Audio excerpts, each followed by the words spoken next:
동해 원더우 먼데이. 네, 이번에는요 제가 국립중앙박물관에 다녀왔습니다. 박물관에 가는 거 진짜 오랜만이었는데요. 지우가 워낙 역사 같은 것에 관심이 많다 보니까 꼭 가고 싶다고 해서 이번에 다녀오게 되었어요. 오랜만에 가는 국립중앙박물관, 여러분들도 지금부터 저와 함께 가보실까요? 달리고 달려서 도착한 국립중앙박물관. 이날은 저녁 때부터 장마가 시작된다는 예보가 있어서 제가 무척 떨려했어요. 비야 제발 오지 말거라. 다행히도 오전 오후 날씨는 괜찮았습니다. 한국 역사와 문화의 정수가 살아 숨쉬는 국립중앙박물관. 민족의 역사와 뿌리를 간직한 이 시대 최고의 문화보고이자 역사의 현장이라고 할 수 있는데요. 전시와 교육을 통해 수천 년의 역사를 간직한 42만여 점 소장품들의 이야기를 들려주고 보다 더 생생한 경험을 위해 디지털 실감 영상과 VR 체험을 제공하고 있습니다. 구석기 시대의 소박한 손도끼에서부터 삼국시대의 화려한 금관, 고려시대의 청자, 조선의 회화, 근대의 사진들까지, 더 나아가 세계 많은 나라들을 소개하는 세계문화관까지 가족, 친구, 연인과 함께 국립중앙박물관에서 즐거운 하루를 보내시는 건 어떨까요? 도착하자마자 딱 보이는 이 남산타워 뷰도 최고였어요. 본관은 동관과 서관으로 나누어져 있으며 지하 1층, 지상 6층으로 이루어져 있습니다. 전시 공간은 3개의 층으로 나누어져 있는데요. 길이 404m, 최고 높이 43.08m의 건물로 세계에서 13번째로 큰 박물관이라고 하네요.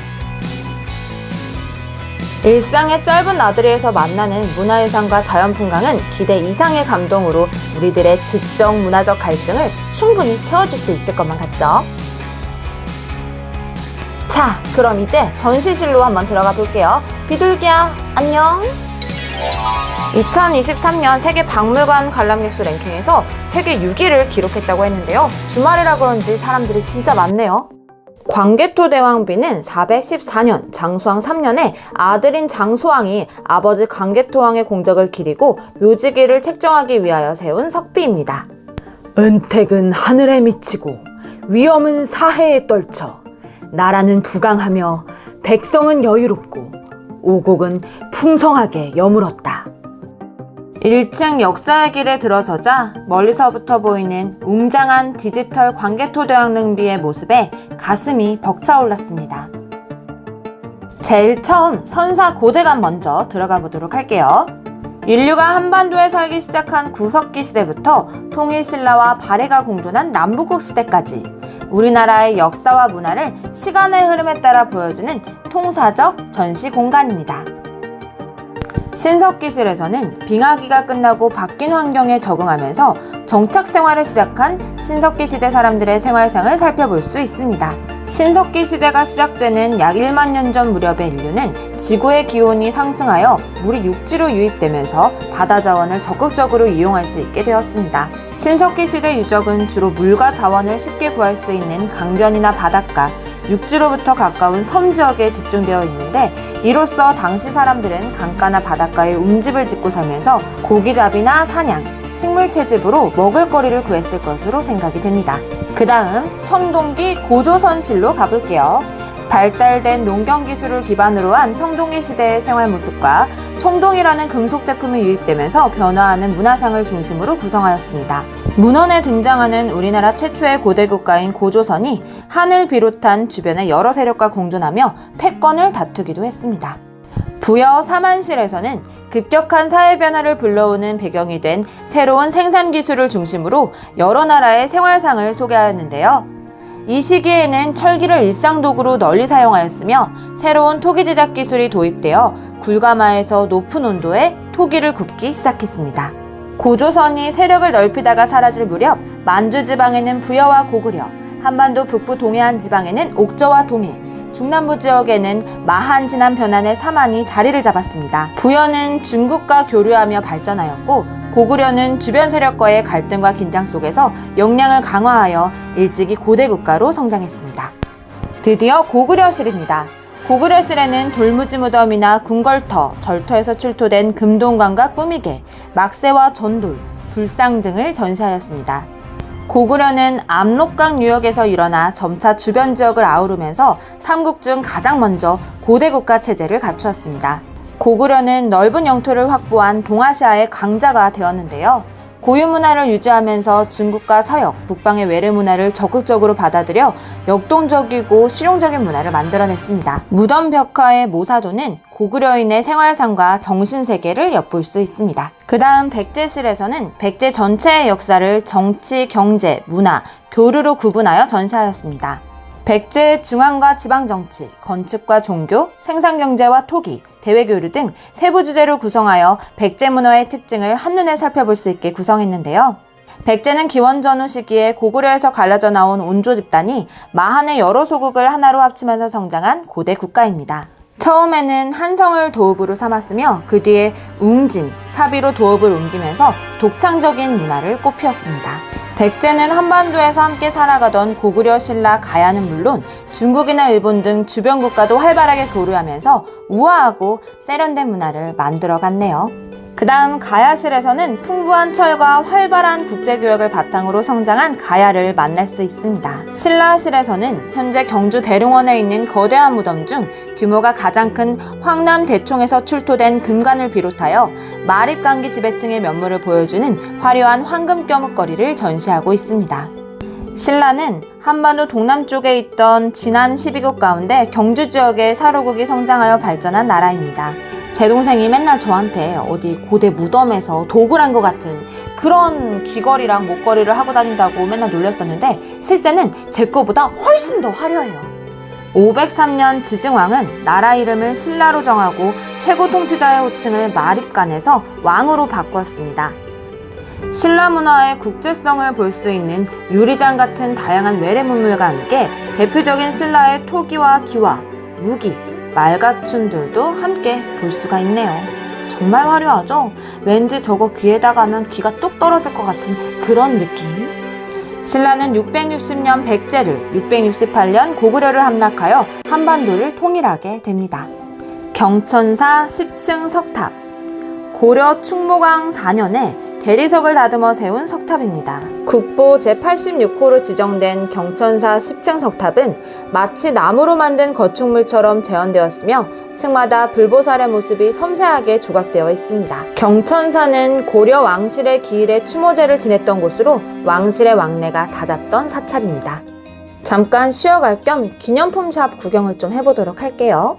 요새 전통과 역사에 관심이 부쩍 많아진 지우의 두 눈이 휘둥그레질 정도로 정말 다양한 굿즈들과 기념품들이 있었는데요. 너무나 다양하고 또 너무나 다들 괜찮고 좋아서 진짜 아무리 결정을 한 번에 잘하는 사람이라도 누구나 결정장애가 올 수 있을 법한 그런 곳이었습니다. 그 다음 통일신라실로 가볼게요. 통일신라실에서는 절정에 이른 불교 문화유산을 전시하였습니다. 통일신라는 고구려와 백제의 문화를 융합하고 주변국과 적극적으로 교류하여 조화롭고 아름다운 문화를 꽃피웠습니다.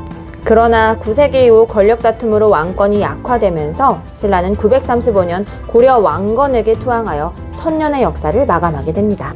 그 다음은 고려.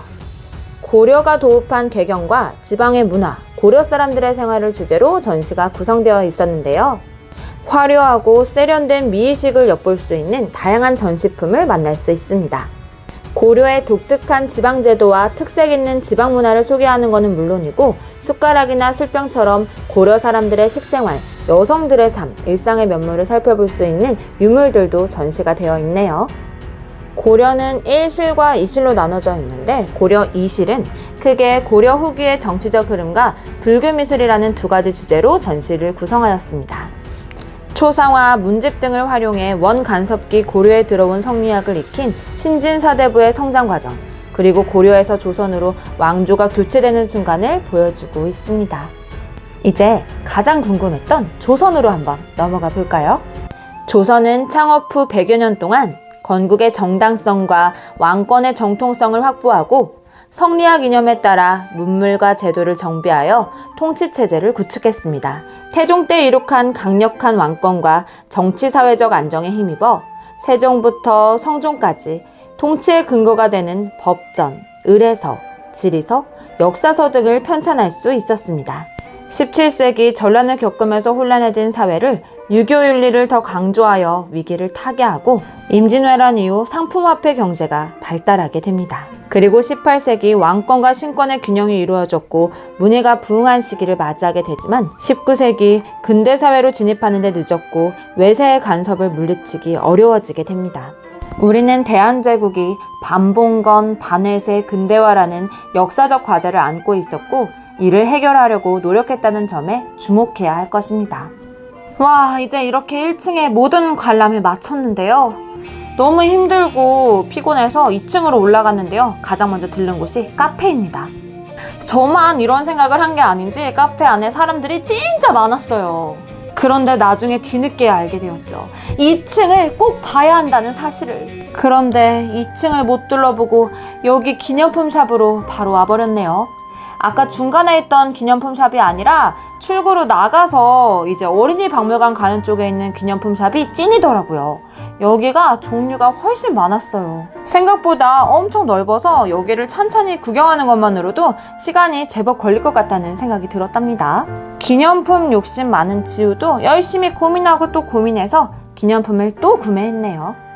이따가 어떤 거를 구입했는지 여러분들께 보여드릴게요. 그중 하나가 바로 이 만년필입니다. 저녁 때부터는 장마가 시작된다고 하니 어서 이제 저희는 빨리 집으로 돌아가야 될 것 같습니다. 이날 비 오기 전이라 그런지 날씨가 정말 후덥지근했는데요. 약간 날씨가 좀 좋고 그리고 시간이 좀 넉넉하다면 여기 근처도 한번 구경하고 싶다는 생각이 아주 많이 들었어요. 그래서 다음에 오면 여기서 식사도 하고 또 둘러보면서 산책도 하고 체험도 하면 참 좋겠다 이런 생각이 들었습니다. 그런데 왠지 다음에 또 와야 할 것 같아요. 가장 중요한 2층을 보지 못했기 때문이죠. 지우는 집에 와서도 자기가 가장 보고 싶었던 게 송기정 선수가 기증한 그리스 투구였는데 그걸 못 봤다고 너무 아쉬워했어요. 저는 사유의 방에 가지 못한 게 너무 후회가 됩니다. 그치만 어떡해요, 발이 이 모양인데. 그리고 재빨리 저희는 집으로 돌아왔고 장마가 시작되었습니다.